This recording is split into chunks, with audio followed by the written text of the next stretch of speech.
자, 이번에 전북 부안에서 규모 4.8의 지진이 발생했는데 부안 지역에서 지진이 발생한 게 처음인가요?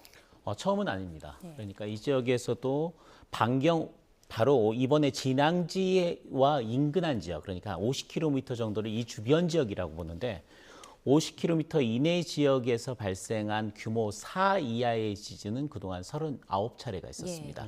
대부분이 2에서 3 정도의 지진이 30차례 정도 있었고 3에서 4 사이 지진이 9차례 정도 있었습니다. 그런데 4를 넘은 지진은 이번이 반경 50km 이내 지역에서는 부안을 중심으로 처음입니다. 네, 4를 넘은 지진은 처음이다. 그러니까 보통 우리가 그동안 큰 지진이 발생을 하면 영남 지역을 많이 떠올렸거든요. 경주나 포항. 그런데 그렇죠. 이번에 이렇게 전북 부안에서 4가 넘는 강진이 발생한 이유 좀 어디에 있다고 보세요? 그 전부터 약간 좀 거슬러 올라가면 규모 5를 넘는 지진이 한반도에서는 거의 발생하지 않는 것으로 알려졌습니다. 그러니까 지진의 안전지대다. 일본과 비교했을 때는 지진의 안전지대라는 말을 자신 있게 할 수 있을 정도였죠. 그런데 2011년도에 동일본 대지진 규모 9.0의 역사상 가장 강한 지진이 발생한 이후에는 상황이 조금 바뀌었습니다. 그 일본 쪽에 그렇게 강한 에너지의 분출이 있으면서 지형 자체가, 지각 자체가 약간 이동을 했거든요. 그런 상황에서 굉장히 강한 스트레스가 우리나라 쪽에도 영향을 줬고 특히 일본에서 가까운 경상도 지역, 그러니까 영남 지방 쪽에 굉장히 강한 스트레스가 몰렸다라고 분석이 되고요. 그 이후부터는 우리나라의 지진 빈도가 늘어나더니 2016년도에 한반도에서 가장 강한 지진, 규모 5.8의 지진이 일어났고요.